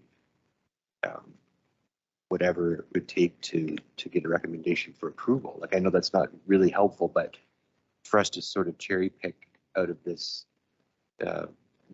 basket of issues, I don't know that that's necessarily correct for us. If we're going to defer it, we may as well defer the whole thing and have you come back with something that makes sense. No, but she's asked us to clarify what we want to them to. Yeah, but I would say, like, please address all of the issues as they are, and then we'll see about that. Understood. Thank you. Through the chair, the client would like to say something. Okay, go ahead. Thank you, folks. Back in 17, 18, when we Prominent Homes was going to build the cottage, the building department put the height up, then they brought it down, and then when we applied, the height went back up, so that was scratched off on the application. The height had gone up and down like a blind.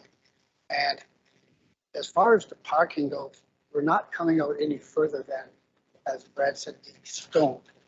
And we park there as it is, and it's not interfering anything. And as far as the property changing hands, my wife's our intention is to pass the cottage down to family, grandchildren. Hopefully, it's never an issue. But Mother Nature has come along, and climate change has destroyed the outbuildings, and so the storage of beach toys and lawnmowers and everything else is just gone. So those sheds are not actually, the floors are rotted because of the water, and there's probably mold building up. And the sooner we get everything done, the better for everybody. And I can assure you that we will address any issues that are there to your liking, and I just hope that you would reconsider the application. Thank you. Thank you. Okay, so at the moment, we have a motion on the floor for deferral made by Alan. Do I have a seconder for that? Okay, I've got Adam. All right. So I have the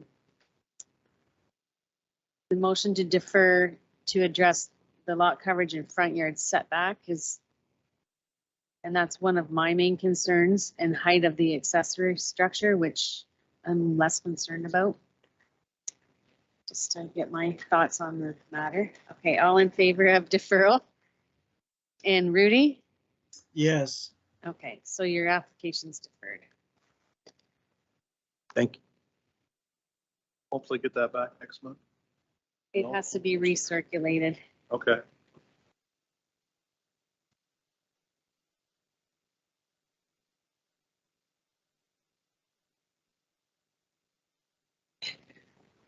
Okay. Are we gonna go back to the?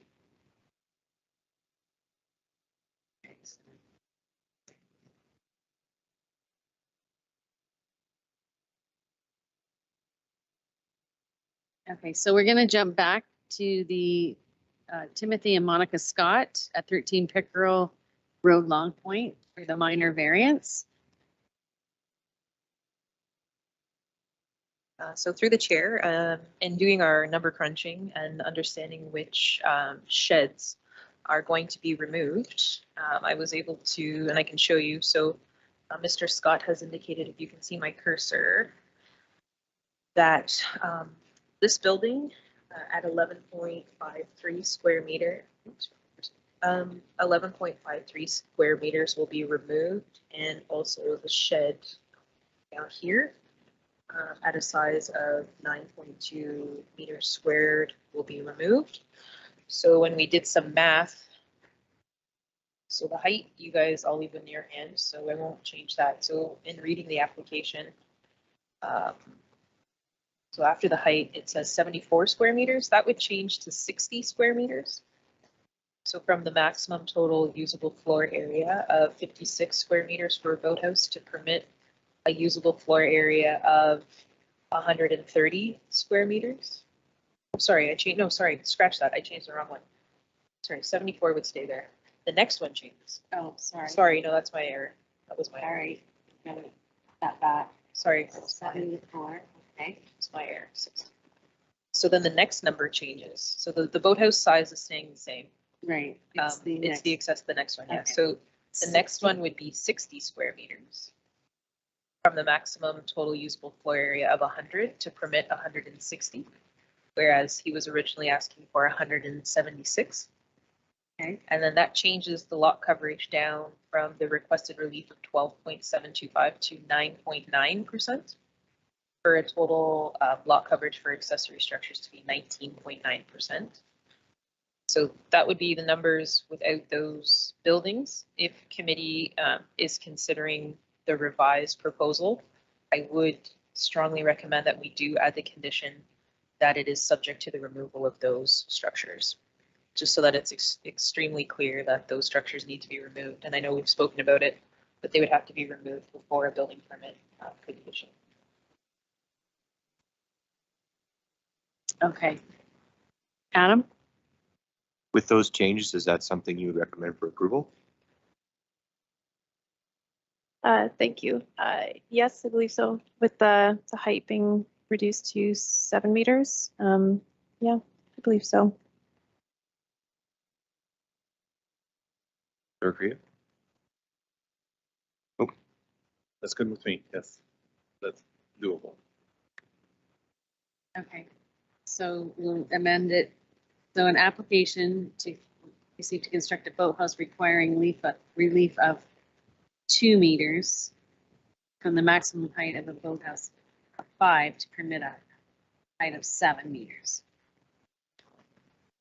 And then it's 74 square meters from the maximum total usable floor area of 56 square meters for a boathouse to permit a usable area of 130. And then 60 square meters from the maximum total usable floor area of 100 square meters for an accessory structure to permit a usable floor area of 160 square meters. And 9.9% relief from the maximum permitted lot coverage of 10 for accessory structures for a total lot coverage of 19.9. So, in its approval with the condition that, do I have to specify which 2 sheds or just that 2 sheds be?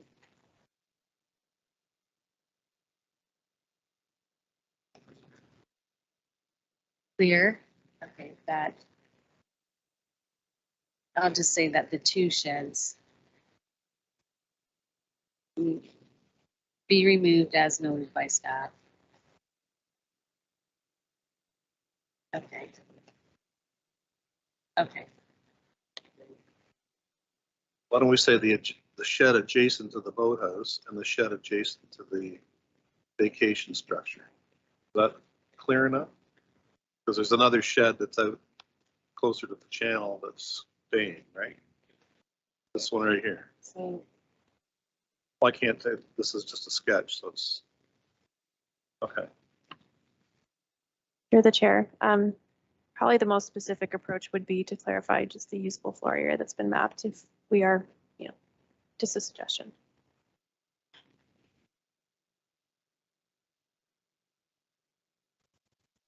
yeah. Okay.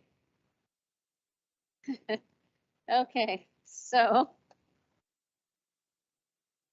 One quick question of when I do remove the sheds, do you want pictures or actually just want to do a site visit? It doesn't matter to me.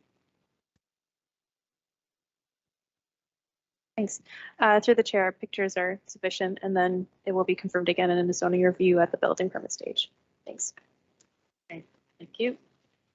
Okay, so can I have someone move a motion to approve subject to, okay, I got Lisa first and then a seconder. Adam. And all in favor of approval?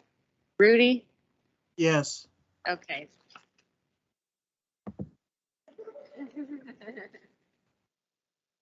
Thank you very much, everybody. Thank you. Thank you. All right, moving on. So the next application is for Severance, and it's for 33 Park Road, and it's OVD Properties, Inc. File number BNPL 2022165, and I'll ask staff to give that report. Thank you. Through the chair, an application has been received to sever a parcel having an approximate frontage of 30 meters, an area of 3,254 square meters. The creation of the lot. The subject lands are located the northeast of the intersection of Park Road and Queensway West. They are designated protected industrial, zone general industrial, and are adjacent to a significant wetland and consequently are regulated by the LPRCA. The LPRCA submitted a comment indicating they have no objection to the concept of this application. Subject lands are occupied by an office building. The purpose of this will split the parcel for future industrial development. The zoning administrator has submitted a comment noting that the applicants will need to provide a more detailed parking plan showing that the number of parking spaces, the retained lands with proper dimensions and aisle widths to ensure there are no deficiencies and parking provisions have been created as a result of the severance. So that's been added as a recommended condition of approval. As a standard condition for consents within the Simcoe area, we've added that receipt for an undertaking regarding water, sewers, and capacity and allocation awarded by the general manager of EIS. And then any future development permitted within this designation will be subject to site plan control, a review by Norfolk County Source Water Protection Consultant, and permit from the LPRCA. But with that all said, staff are the opinion that it meets the policies, the PPS and official plan, and recommended for approval subject to the conditions. Thank you. Thanks. Committee have any questions for planning staff? No? Is there any member of the public wishing to speak regarding this application? Not, I have a recommendation for approval. Could I have a committee member move that? Okay, I got Excuse me. Hello. Yeah, who we got there? Fred Morrison, the applicant. Okay. Do you have anything to add? I just have a question with regard to the condition about the parking.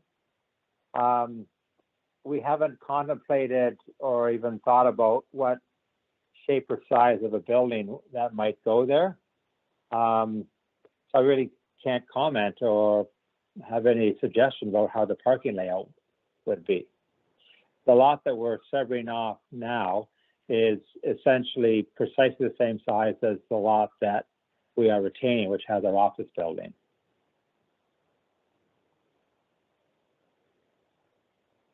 Sorry, I'm not sure she understood or could hear you, the question. Let me try again. Can you hear me okay? Yeah. Can you hear me okay? Yes, we can. Okay. Yeah, my question was, they're proposing a condition with regard to parking, I understand, if I understood correctly? Yes. Okay. We haven't contemplated what size or shape of structure might be there, or what the new owner might contemplate put in there. So how do we live up to the whatever or whatever the condition is? How do we meet that condition if we don't know any of those details yet? Okay. Staff are going to respond to your question. Okay. Thank you through the chair, and thank you for repeating. It's been a long day. So just to clarify, the condition is for the lands to be retained, which contain the existing building. I believe there was like a rough parking plan outlined, but the zoning administrator, who is a lovely expert with the finer details of the provisions, just wants a little bit more information regarding like the dimensions and the aisle widths, I think she mentioned in her comment. So it's just improving the existing survey with a little bit more information to make sure that the retained lands with the existing office building are meeting those provisions. So we are able to calculate with the existing building what is required, but it doesn't pertain to the severed lands where there is no. Okay. Thank you. Okay. On the retained lands, there already is a parking and a roadway wide enough for a car on either side of the building. One is sort of the in and the other one's the out. And the new lot line would be north of the exiting sort of driveway, you might say it, that's runs along the north side of the current office building. Thank you. So I imagine just an updated survey to confirm that with the zoning administrator will clear that condition quite easily. Okay, we had done a survey before, but I will find that and submit it to the county then. Okay, thank you. Okay. Thank you very much. Bye-bye. So we have a motion from Alan to approve the application, a seconder. And you got Adam. All in favor of approval, and Rudy? yes, Okay, that application's approved. Our final application tonight is for a severance. It's file number BNPL 2022187. And it's Bow Park Farms, Inc. at 1565 Concession 3 Townsend. And I'll ask staff to give that report. Thank you. Through the chair, an application has been received to sever a parcel having approximately a frontage of 62 meters and an area of 4,278 square meters or 1.06 acres, and retain a parcel having an area of 22 hectares as the severance of a dwelling made surplus or farm amalgamation. The lands are located northeast of the intersection of Villanova Road and Concession 3 Townsend. Lands to be severed are occupied by a single detached dwelling and shed. Lands to be retained are occupied by a barn used for storage, which will be demolished. The lands are designated in zone agricultural. The rear of the subject lands intersect with features the Grand River Conservation Authorities with their regulatory boundaries, and the GRC has submitted a comment noting they have no concerns with the proposed severance. A site visit by staff determined there were some additional small accessory structures on the lands to be retained and severed, which were not in the original survey in the application, which are shown in figures 1 and 2 on my report. This has been communicated to the agent, and a standard condition has been recommended, which requires the applicant submit a survey Fred Morrison is now exiting. illustrating the dimensions and locations of all structures and confirming that they comply with the zoning bylaw and Ontario Building Code. So they did provide a revised site plan sketch. I kind of gave it a quick review, and I think it should be fine from a zoning perspective, but I'm recommending we keep the condition just to make sure the Ontario, like the LBC, is okay. They have proposed a lot size which exceeds the minimum of 2,000 square meters.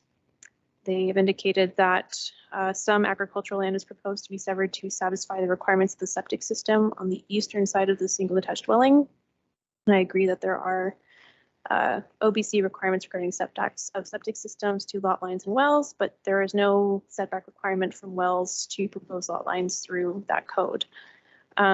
So the current lot configuration, in my opinion, has some room to reduce. Specifically, there would be an opportunity to amend the rear, so in this case, the north lot line, and the left interior or west lot lines to be a bit closer to the single detached dwelling. And a recommended condition is included in attachment 1 to address that proposal. With that said, staff do consider the subject application to be consistent with the policies of the BPS and confirm the official plan as relates to consent to severs. I do support this application and recommend that it be approved subject to the attached conditions. Thank you. I'm here for questions. Thank you. Committee have any questions for planning staff? Is there any member of the public wishing to speak regarding this application? Okay, we have a recommendation for approval, subject to conditions. Can I have somebody move that recommendation? I've got Adam and a seconder, Lisa. All in favor of approval, and Rudy? yes, Okay, that application's approved. Oh, sorry. Sorry to cut in. I don't know if it's appropriate, but I am noticing that what might be the applicant is in the lobby. That name looks familiar, so just throwing it out there. Okay, is the applicant on the line, and would you like to? Oh, somebody has.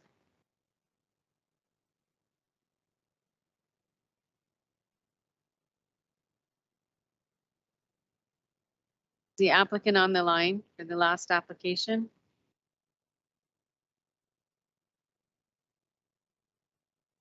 Yep. Sorry, I can't hear you.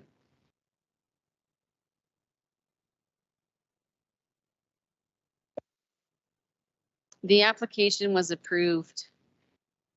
Okay, perfect. Okay. Any other questions? No questions from the committee. Sorry. Okay, thanks so much. Yeah, thank you. Have a good Bye. night. Hey. Is there any other business? Okay, then I have a resolution before me that the committee adjourn and meet at the next regular session to be held Wednesday, September 21st. And I have a member move that. I've got Alan, and a seconder, Lisa. So all in favor? Rudy? Yes. And we are adjourned at 6:59 PM.